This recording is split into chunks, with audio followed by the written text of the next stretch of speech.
ناگ یعنی سانپ دیکھا جاتا ہے جو کہ عجیب روپ میں سامنے آتا ہے۔ کچھ لوگوں نے یہ کہا کہ اس سانپ کے منہ سے آگ نکلتی ہے اور اس کے سر پر بہت بڑے بڑے سینگ ہیں۔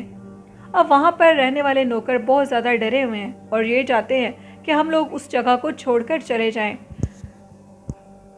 کچھ لوگوں نے یہ کہا کہ جیسے ہی ہم اینٹوں کے بھٹے کی بیک سائڈ پر جاتے ہیں تو وہاں پر عجیب و غریب قسم کا ایک جانور ہمارے پیچھے بھاگنے لگتا ہے، ہم لوگ ادھر بالکل نہیں رہیں گے۔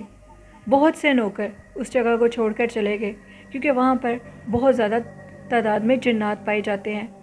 میرے ابو نے کہا کہ میں سارا کچھ خود آ کر دیکھوں گا، میں تم لوگوں کی کسی بات پر یقین نہیں کروں گا۔ جیسے میرے ابو رات کے ٹائم ادھر ان کے گھروں کی طرف گئے اپنے بیٹے کے ساتھ یعنی میرے بڑے بھائی کے ساتھ، تو کیا دیکھ ابو کہتے ہیں کہ جیسے ہم لوگ گاڑی پر ادھر پہنچے تو رات کا ٹائم تھا، 9 بجے ہم لوگ ادھر پہنچ گئے۔ اچانک سے ہمیں یہ لگا کہ جیسے ہمارے پیچھے کوئی بھاری قدموں سے چل رہا ہو۔ پیچھے سے پلٹ کر دیکھا تو پیچھے کوئی نہیں تھا۔ مجھے دوبارہ محسوس ہوا کہ جیسے میرے پیچھے کوئی چل رہا ہے۔ اب میں جیسے ہی پیچھے سے پھر پلٹا تو میں دیکھتا ہوں کہ ایک بوڑھا شخص جو کہ کافی گندے کپڑوں میں میرے پیچھے کھڑا ہوا ہے اور مجھے کہتا ہے کہ صاحب آپ نے بڑی دیر کر دی آنے میں۔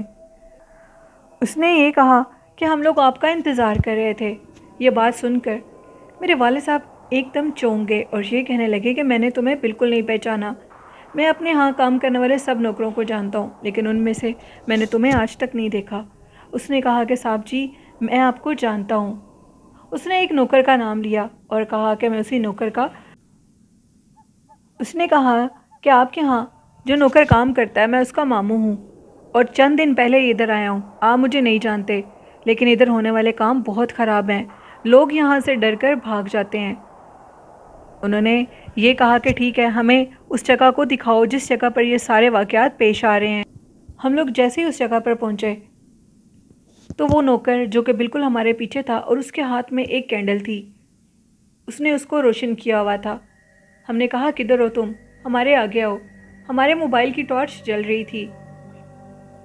اینٹوں کے اس بھٹے کے بالکل بیک سائڈ پر پرانے کھنڈر تھے یعنی پرانے نوکروں کے گھر جن کو گرا دیا گیا تھا کیونکہ وہ وہاں سے چلے گئے تھے۔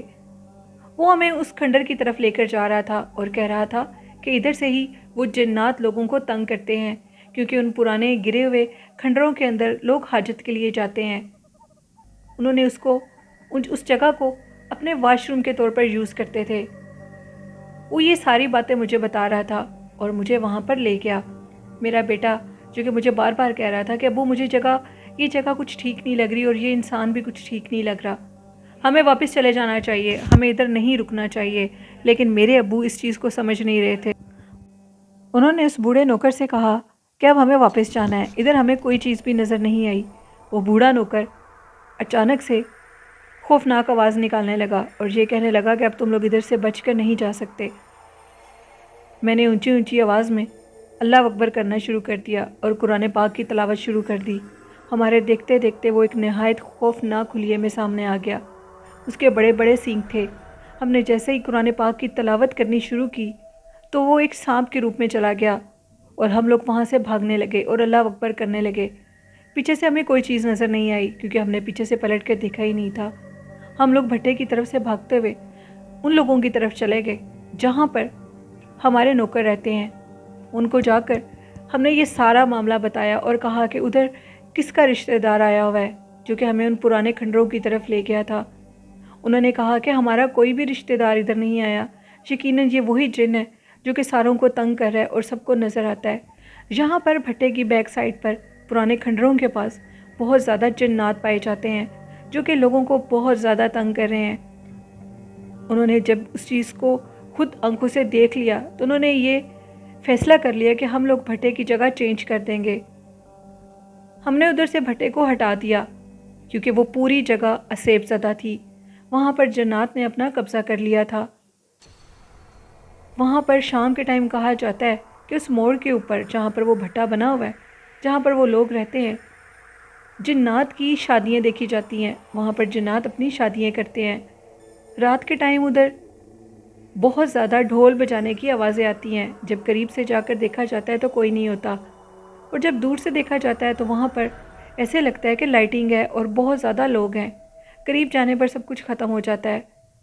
بھٹا تو وہاں پر ختم ہو گیا. ختم ہونے کے بعد بھی میرے ابو نے اپنی تحقیق کو جاری رکھا اور یہ پتہ لگا کہ وہ جگہ اسیب زدہ ہے اور وہاں پر جنات کسی کو رہنے نہیں دیتے اور نہ ہی وہ وہاں پر کسی کو آنے دیں گے. گاؤں کے لوگ بھی وہاں سے گزریں تو لوگوں کے اوپر پتھراؤ ہونے لگتا ہے. اس وجہ سے گاؤں کے لوگوں نے اس جگہ سے گزرنا چھوڑ دیا کیونکہ وہ ایک اسیبی جگہ ہے اور اس اسیبی جگہ پر کوئی بھی انسان نہیں رہ سکتا. بھٹے کے لوگ وہاں پر کیسے رہتے ہیں یہ کوئی نہیں جانتا تھا. وہ بہت مشکل میں تھے. یہ ایک سٹوری تھی تہمینہ کی جو انہوں نے شیئر کی. بہت شکریہ تہمینہ اپنی سٹوری شیئر کرنے کے لیے. تو یہ تھی آج کی خوفناک کہانیاں. لسنرز کیسی لگیں آپ کو؟ اپنا فیڈ بیک ضرور دیجیے. آپ بھی اپنی خوفناک کہانیاں شیئر کر سکتے ہیں ڈسکرپشن باکس میں میرے ای میل آئی ڈی اور فیس بک آئی ڈی پر. اور آخر میں کہنا چاہوں گی والدین جیسی خوبصورت نعمت کی قدر کریں. قرآن پاک، نماز اور درود شریف کو اپنی زندگی کا حصہ بنا لیں تو کامیابیاں ضرور آپ کے قدم چومیں گی. اور میرے چینل کو زیادہ سے زیادہ سبسکرائب، لائک اور شیئر کریں. آپ کی سپورٹ کی مجھے ضرورت ہے. مجھے نیلم یاسین کو اجازت دیجیے. دعاؤں میں یاد رکھیے گا. اللہ حافظ.